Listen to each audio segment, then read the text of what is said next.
Welcome to the Elusive Podcast. You found us. We are a hard-to-find history podcast. Harder to find than a parking space when you really have to pee. I'm your host, disabled veteran, and male Snow White, Levi Van Scoik. And I'm your other host, seamstress and maker of potions, Lindsay Burnett. At the top of the show, we like to hand out our existential warning. Some of the stuff we cover isn't super good for your mental health. So, if you need to take a break and go touch grass, Please do. Listen, we get it. Some of this stuff can be pretty rough. the day has finally come. Huzzah! I know I've been teasing today's episode for a while now, and at the start, I'd like to dedicate this episode to my little sister, Raina Jones. Hey, Raina! My almost twin sister who has suffered alongside me with our own Agent Orange exposure. Oh, that's the day. Yeah. Oh, here we are.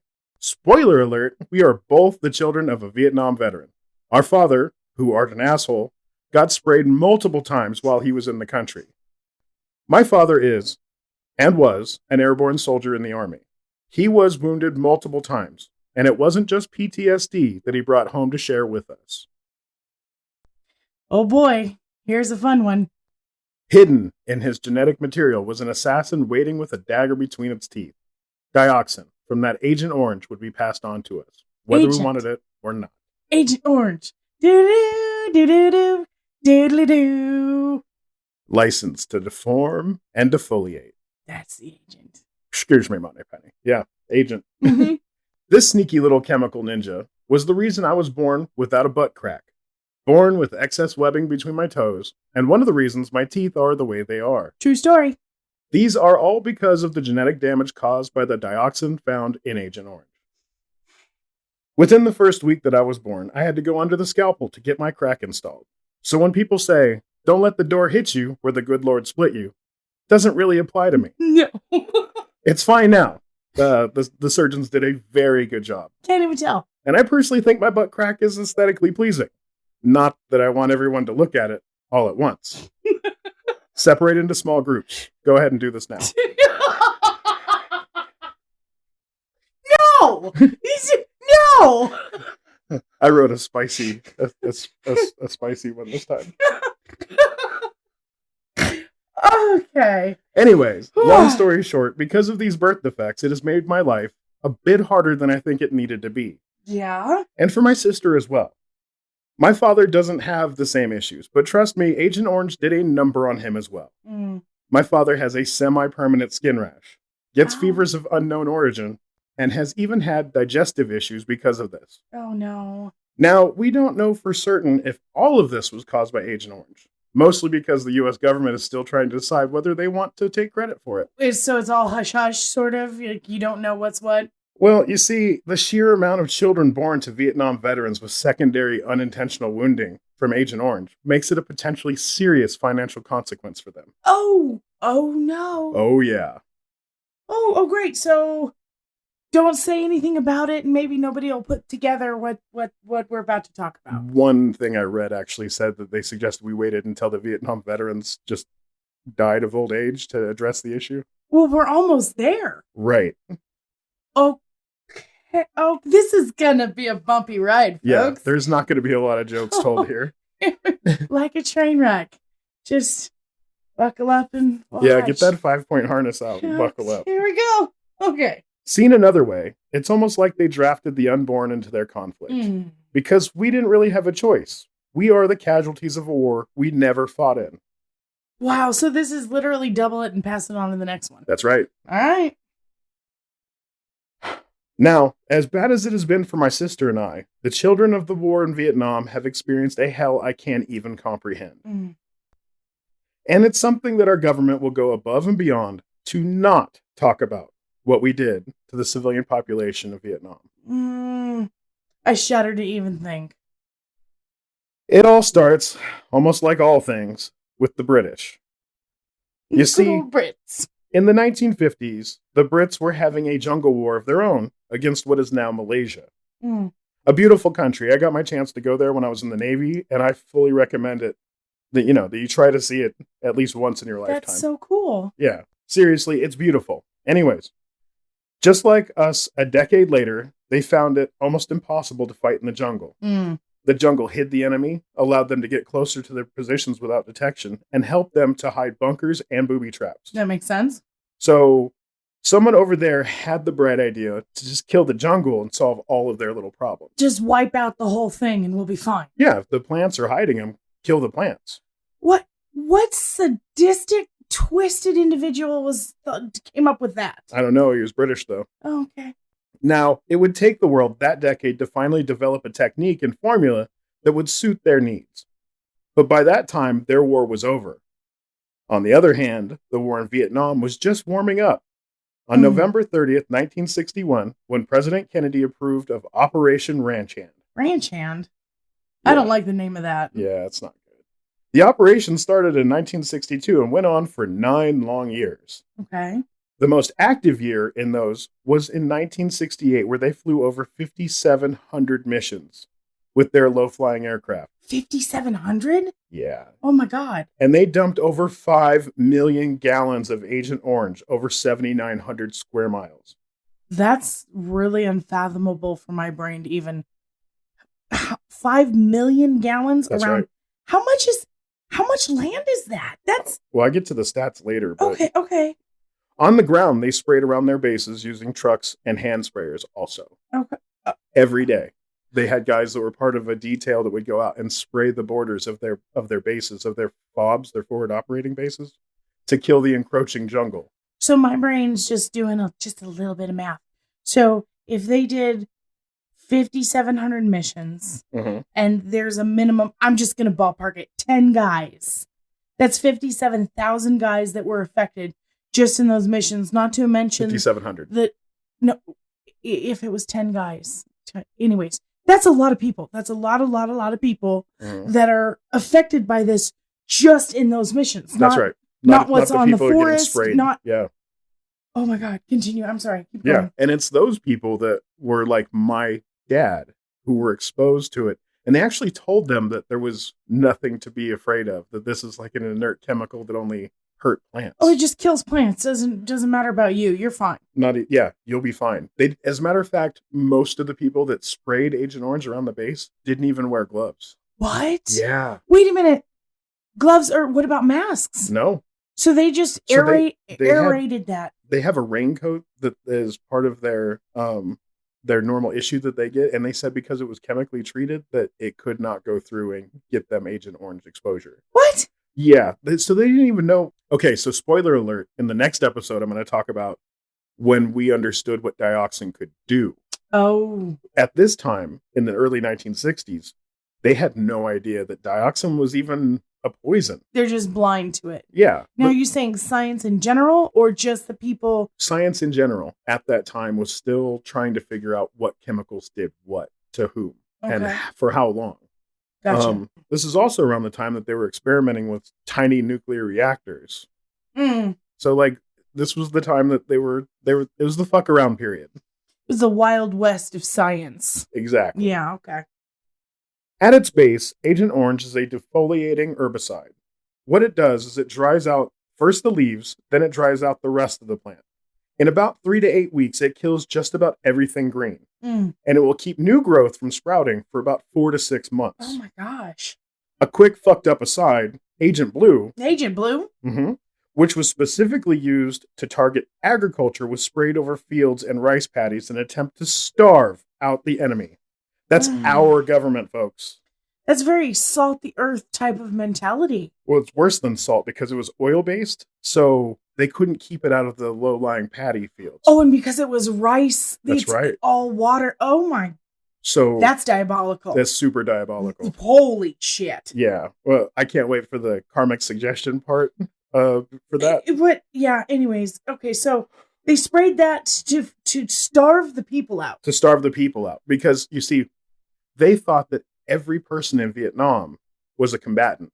They decided to see every single person in that country, north and south, as a possible combatant.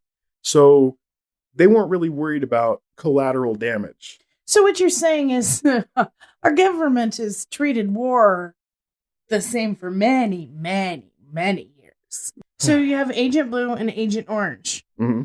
So Agent Blue and Agent Orange are just two siblings of a rainbow family of poisons. There's also Agent Green, Pink, Purple, Blue, White, and of course, Orange. Okay, look, were they being cute with this? I think, they just gave convenient names, like, hey, because what barrel colors they were in.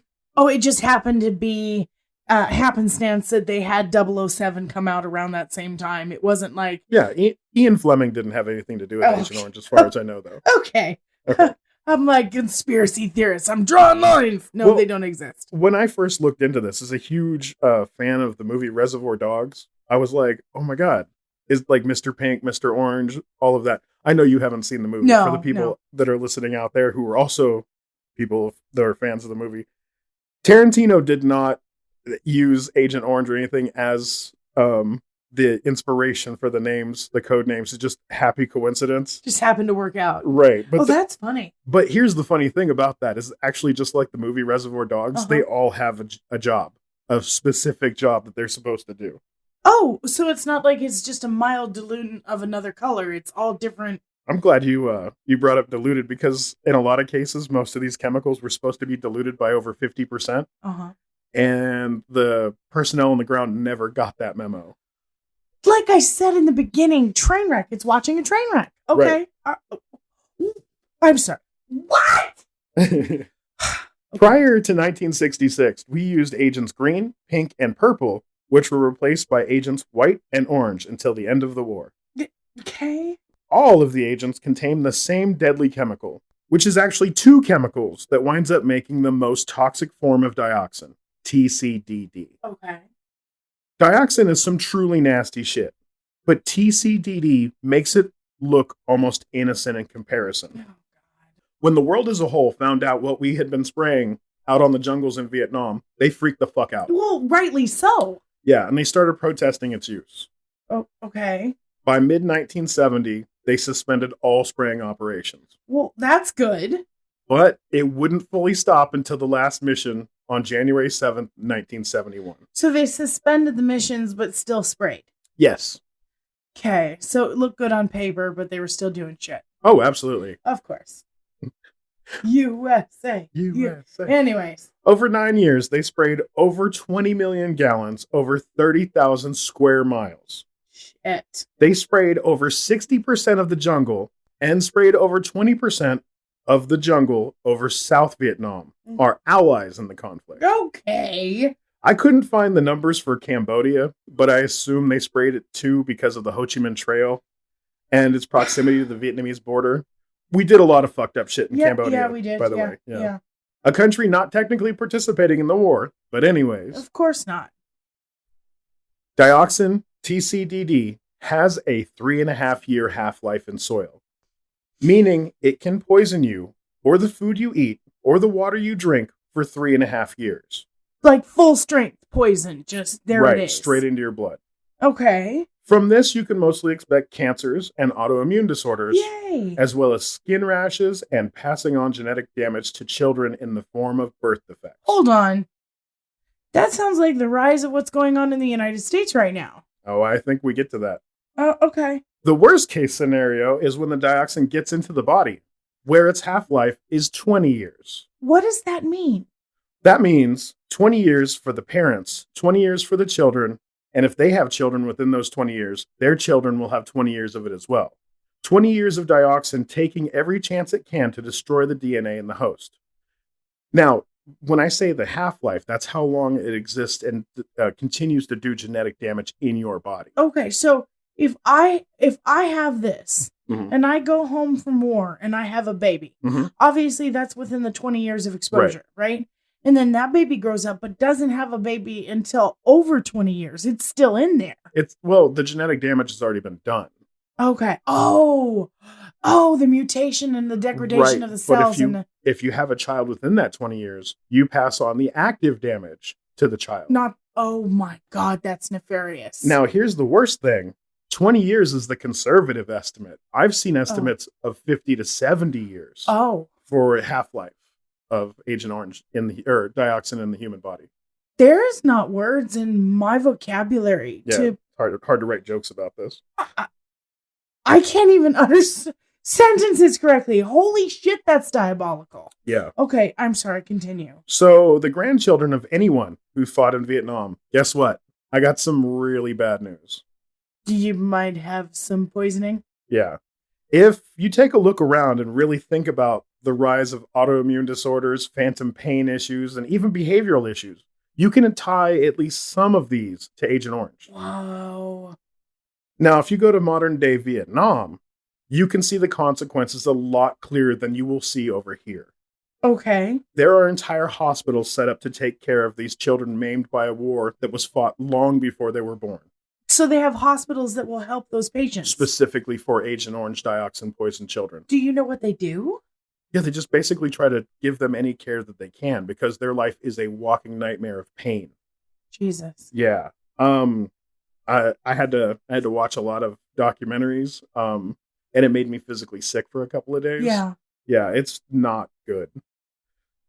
You'll see children born with their internal organs out, born without legs, eyes, and crippled by unending pain.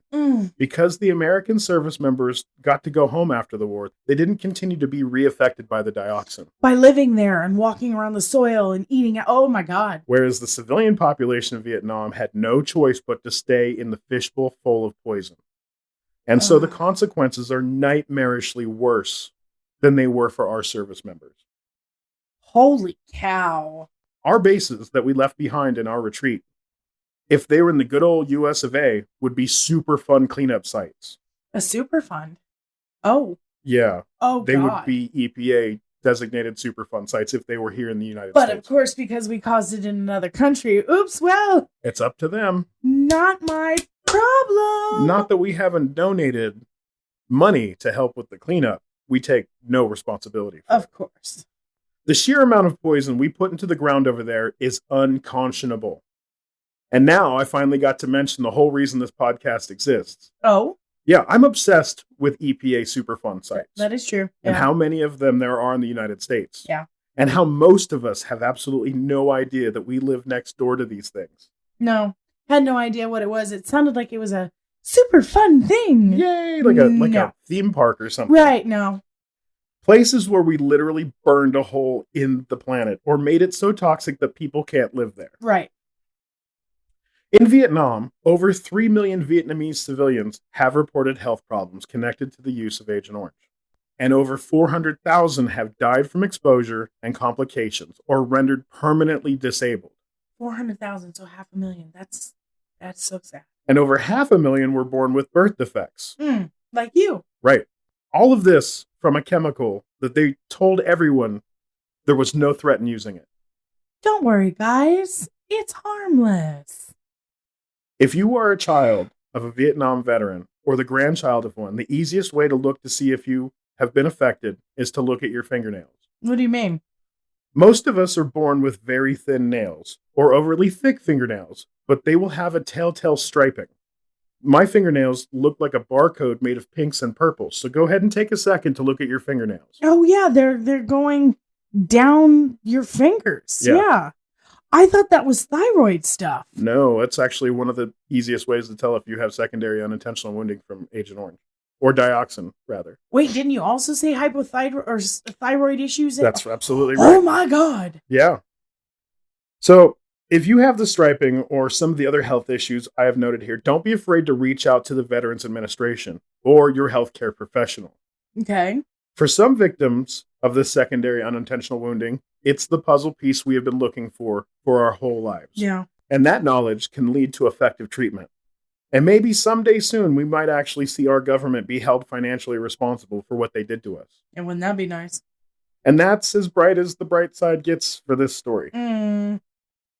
We'll be back next week with part 2 of this episode when we discuss what happened to Times Beach, Missouri, and how it became a toxic wasteland and our first Superfund site. Oh, super fun! And it's because of Agent Orange.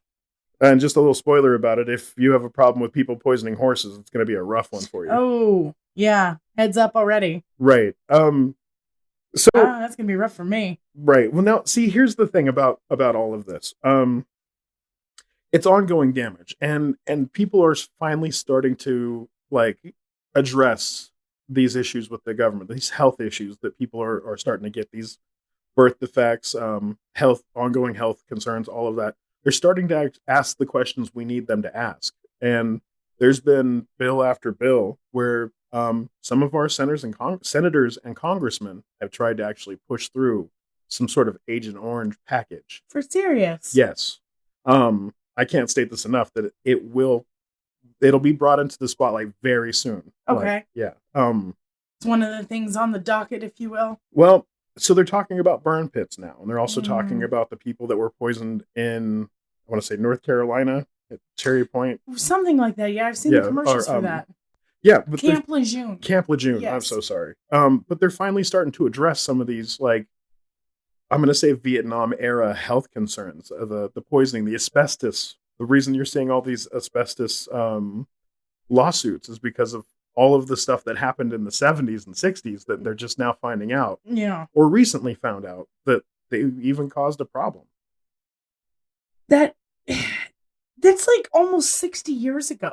Yeah. And I'm surprised that they're bringing it up now, to be honest, as much as I've been finding out about our history in the United States, how we like to brush things under the rug and leave it there for as long as possible. So that's a plus. But also, it's really frightening for me because I say this often. I worked in the medical field, and I cannot tell you how many Vietnam veterans I worked with that had the lines like in your fingers. And I would ask doctors, yo, what's this? The most credible answer I heard was thyroid issues. That's right. Which absolutely, that does make sense if it attacks the thyroid, but it's not the original issue. It's caused by poisoning. Just like fibromyalgia, it's a catch-all. Fibromyalgia is one of those that they slap out there because they don't know any other reason. Exactly what I was trying to say. It's a catch-all for the diagnosis, the phantom diagnosis that they don't know what it is. Yeah. And you see a lot of these phantom diagnoses in chemical damage because they don't know where it's coming from. Like,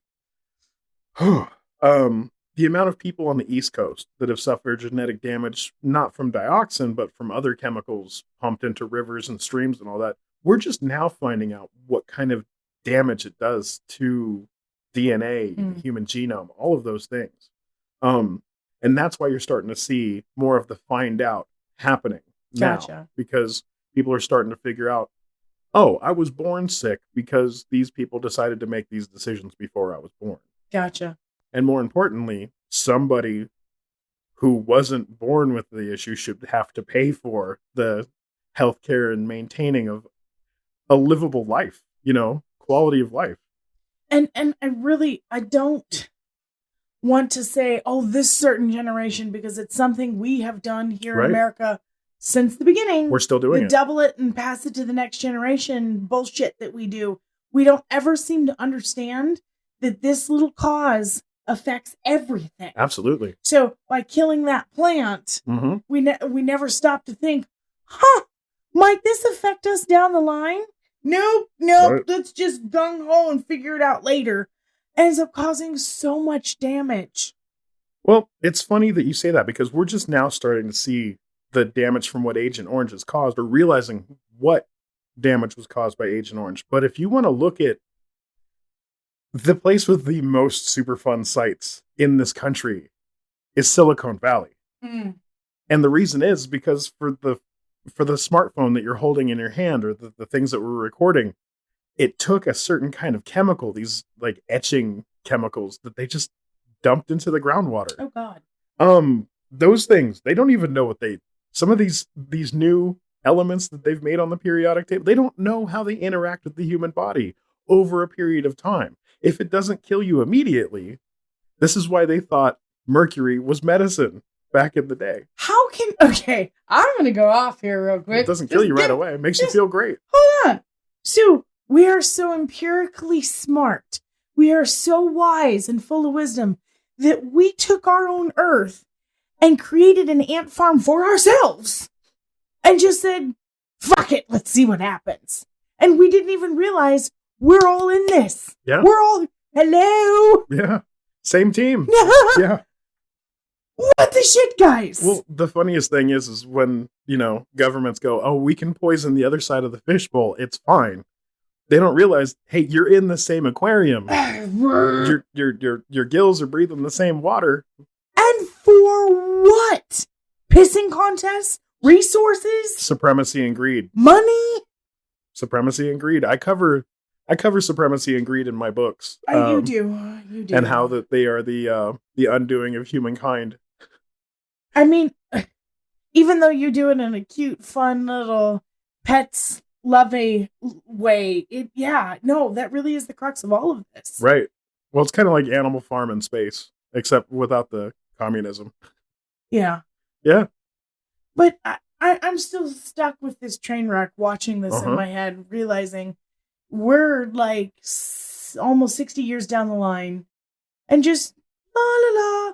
But we can't have universal health care. No. Well, this is one of the reasons we can't have universal health care, is because there are so many people sick from being poisoned. But it'll cost too much. Can I just, a quick aside, talk about lead for just a second?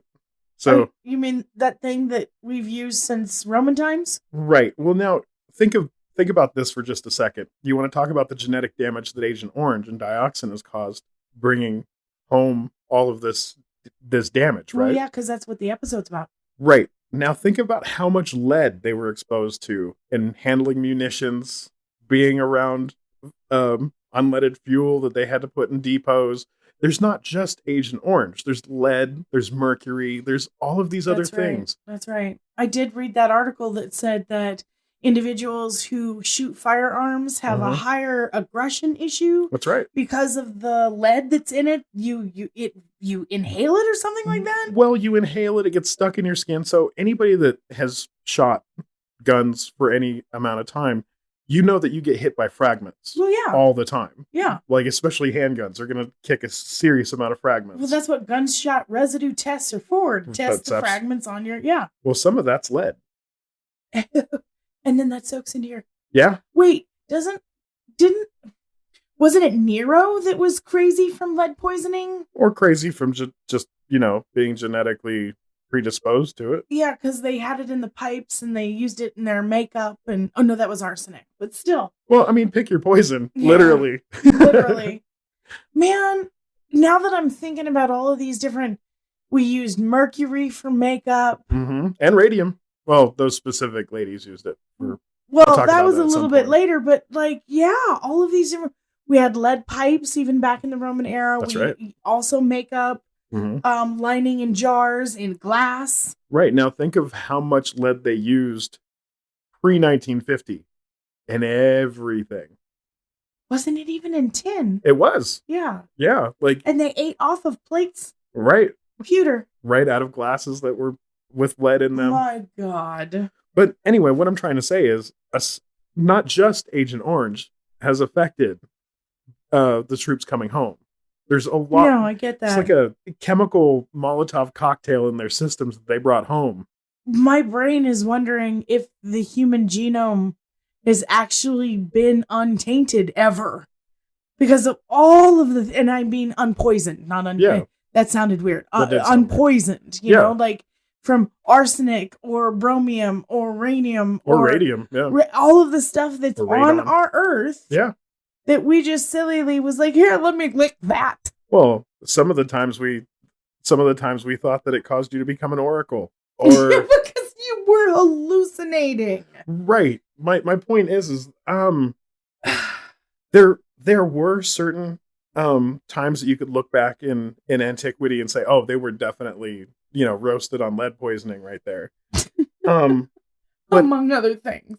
But after the nuclear age is when that genetic damage really starts getting going. They just turned the dial to 11, you mean? Well, because think about this. Every single person that was around atomic testing or around the aftermath of atomic testing, or it was in Nagasaki, Hiroshima, or anywhere else that an atomic bomb has gone off or been set to go off. Mm-hmm. Those people, whether they want to admit it or not, have suffered genetic damage, radioactive genetic damage.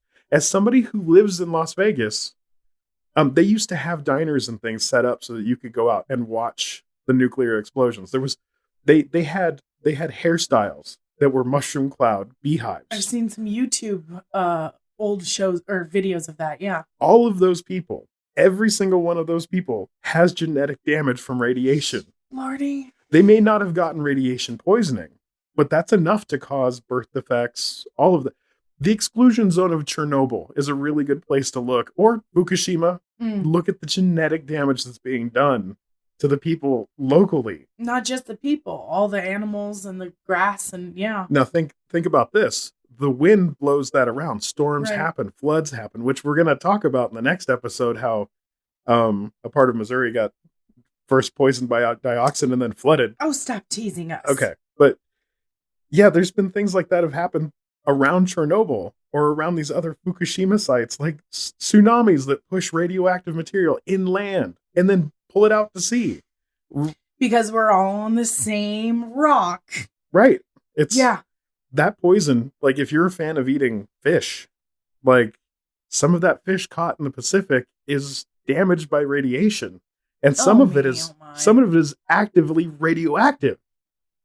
And not just radioactive, but filled with mercury. It's like it's almost a damned if you do, damned if you don't. Although we do know that we're not supposed to be eating stuff in the ocean anyway right now. Right now, yeah. I would, for anybody listening, I mean, I love fish, but I've stopped eating it because I've learned how poisonous and toxic it actually is right now. Whew, which is not good. And the more fish that we fish out of the ocean, the higher the waters go, the worse everything in our system does. So I'll say something that most people don't realize is a contributing factor to climate change is overfishing actually causes the oceans to be warmer than they normally would be. You see, fish moving up and down the water column actually moves the salinity around so that it has a chance for that warmer water to be cooled off. I could see that, changing the currents and whatnot. Yeah. Literally overfishing is causing some of these giant storms. Jeez. On top of our polluting and making the earth warmer with the plastics and the carbon dioxide and the methane. Then the algae blooms and then the kelp fields. Yeah. Invasive species. It's starting to become a perfect storm. I want to say really quickly though, this strikes into my head the opposite direction. In Yosemite National Park. What is that in Wyoming? No, that's in California. Oh yeah, I always mix those two up. Right. I apologize. In Yosemite, Yellowstone. Yes. But in Yosemite, they introduced wolves back in what was it, the 90s? Oh yeah, and then they killed them all. Okay, yeah, but hold on. So they were there for at least 10 years, I believe it was. So in the time that the wolves were in their natural habitat, right? They actually changed the entire ecosystem for the good. That's right. Humans had gone in and hunted the area, taken the beavers away, taken the wolves away, all of that. No apex all predators. Of that stuff. Yeah. So it actually changed the way the river ran. That's right. When the wolves came back through, because it pushed the wildlife in different directions, which also pushed the way they grazed and the erosion of all of that being said, there's an opposite effect happening right now in our earth. That's right. Because we've been going in thinking we know better and changing the ecosystem. That's right. So that it's not good. The food chain is a cycle. Exactly. And it's a cycle. It's a system that everything on this planet is connected in that way. Precisely. It's funny you bring up wolves because in North Carolina, where I went to school, part of the time that I went to school, they were trying to reintroduce the red wolf. Oh, were they? Okay. Yeah. Now the problem was nobody around that area wanted them to put the red wolf back in, even though there's a lot of farming area. A lot of people worried that like a pack of wolves was going to attack them in the night or whatever. Same thing that happened in Yosemite. Yeah. Right. But see, many people don't know this, but my mom is a bear serial killer. Like she has killed so many bears. Like they're eventually going to rise up and take their vengeance on her. And not in the, I've got a gun, I'm going to shoot him way. No. She just hits him with a car. Highly unconventional. Yeah. I don't even know, like 12, 13. How many are we at now? I don't know, but Farmers definitely has covered her. Yeah. They've seen a thing or two because, yeah.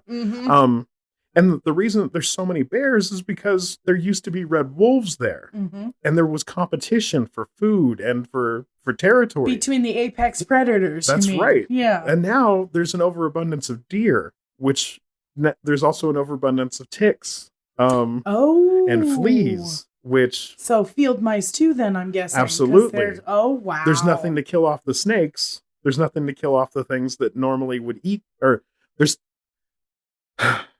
When you destabilize an entire food ecosystem chain, and you take out an apex predator, whether that's an alligator, crocodile, shark, whatever, the damage rolls downhill to that entire pyramid of the chain underneath it. To the point that even, your microzoological, like, animals, like your protozoa, your amoebas, even them, they experience damage in that food chain.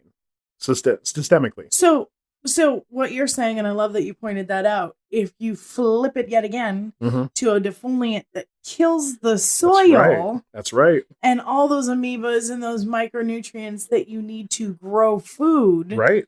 Then it attacks the ecosystem from the other way. That's right. From the microbe to the apex predator. And being us. And that's you could actually tell the story. You could tell that story with DDT and the peregrine falcon and their shell coats being so thin that an entire generation of falcons died. Shell coat on the egg, you mean? On the eggs. When they laid the eggs, the DDT, this pesticide that they used in the 70s and 80s, nasty shit. But the way we found out that it was genetically damaging us is like we found out because of the falcons, the peregrine falcons along the Appalachian Trail.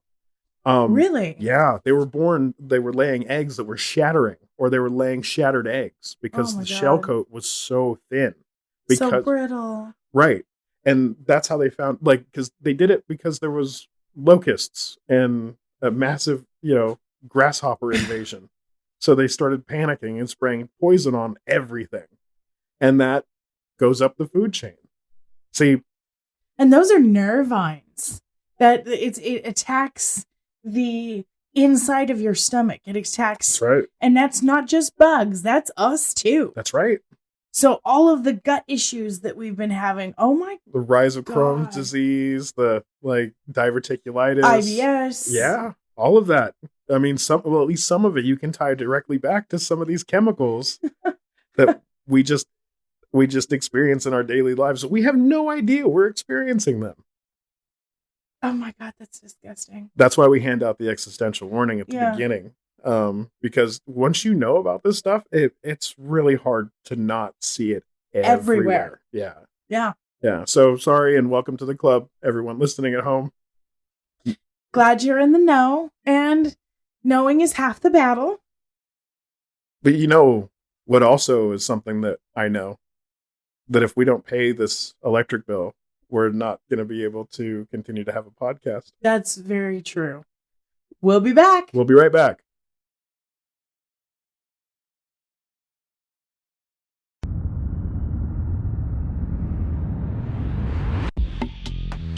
And we're back. Hello. The electric bill has been paid, I hope. Whatever, Bill. Or Philip. And sure. Yeah, hopefully you're not still experiencing that existential dread that we had at the beginning. You went out Shake it off. Yeah, you went out and touched grass during the commercial break for whatever we're being something. Yeah. You know what? What? That's as good as place as any to do our karmic suggestion box. And I'm ready for it. Bring on karma, man, because that was heavy. I've actually been looking forward to today's karmic suggestion box for most of my life. And that moment is finally here. Huzzah! This is the part of the show where we entreat karma for justice, where we ask karma to take our suggestion and dole out the justice how it sees fit. Yes, please. Today, I would like to suggest that the people who are responsible for this, specifically the ones that had the idea to attempt to starve out non-combatant civilians in a foreign country, I hope that karma hears my suggestion when I say, I hope you feel all of the pain you caused with every step you take on this earth. And if you've already been reincarnated, I hope that pain follows you into the next life, and it's unbearable. That's, well, that's fitting, because all of this was, really horrific. Yeah. Yeah, So may I suggest that those who have repeatedly stood in the way of funding for those who have been affected by Agent Orange, the people in government who have kept people affected from healthcare coverage. Oh, bastard. Yeah. For them, for the rest of your days, may you experience phantom limb syndrome from limbs you have never had. Gnarly. Is it there? Is it not? That's fitting. Yeah. That is very fitting. Deep breath, everybody. Woo-sa. Yeah. And here is where we entreat karma to do something good for someone who is good. Yes. Today, I've selected Dr. Ryan Marino, a toxologist and one of the finest humans on earth. I follow this colossus of medical knowledge on Twitter, and because of his tireless fact-checking on posts about fentanyl and busting myths about drugs left and right, I have learned a lot from him because of this, and I'm sure a lot more than me can thank him for this. His tireless talks on the use and need for more people to carry Narcan to save lives, and to try and get government agencies to adopt plans for their broad usage, most notably the talk I saw him do in Mexico. Anyways, I'd like to see Karma reward him for tirelessly trying to save as many lives as possible. So Karma, if you're listening, please make it so that every time he opens his angelic mouth to say something, an overdose is stopped by it. Like, if he developed a vocal Narcan that penetrates anywhere on Earth, make it so. Nice. Yeah. And for my positive, I would like to shout out to Claudia A. Morandi. She's the president of the Doctor Patient Forum, a nonpartisan community-based organization that works to support pain patients and their providers with access to life-saving pain relief.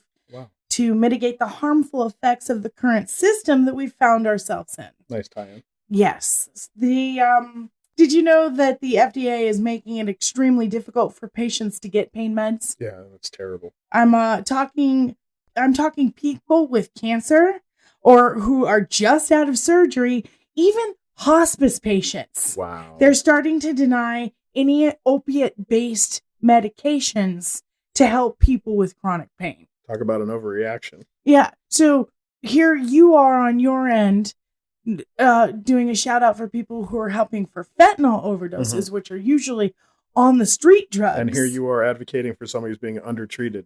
Because the FDA is scaring doctors into not even writing prescriptions for people who actually need it. So Claudia Morandi actually has been going to the Senate.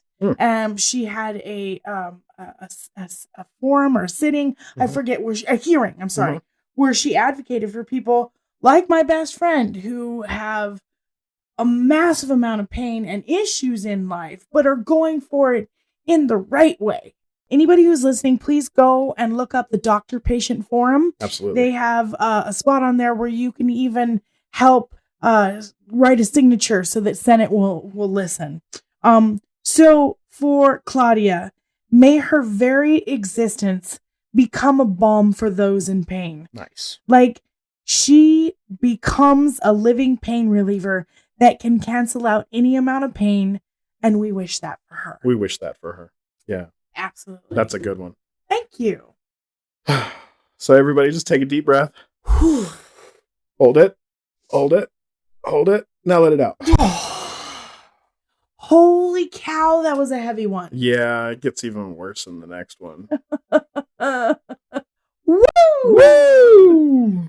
Oh my God. I'm sorry, everybody at home, but thank you guys for sticking with us and listening to this. Stole the words right out of my mouth. Thank you for staying here with us and learning about this really heavy stuff that apparently affects a lot of us, whether I knew it or not. I mean, I'm married to this man and I've known him almost 20 years and I just learned some things in this. So yeah. I'm certain there's people who are listening to this that might also be learning as well. Well, that's why we call the podcast Elusive History, because it's not easy to find. No. These things are not well known by everybody. Right. And that's the whole point of the podcast, is to help everybody to understand that these things exist. And absolutely. They have an effect on your daily life that you may not be aware of. Right. Yeah. Because everything's intertwined. Everything is a system. Even if it's elusive. So, again, as always, we'd like to leave you all with positive vibes. Stay safe out there. And as always, stay elusive.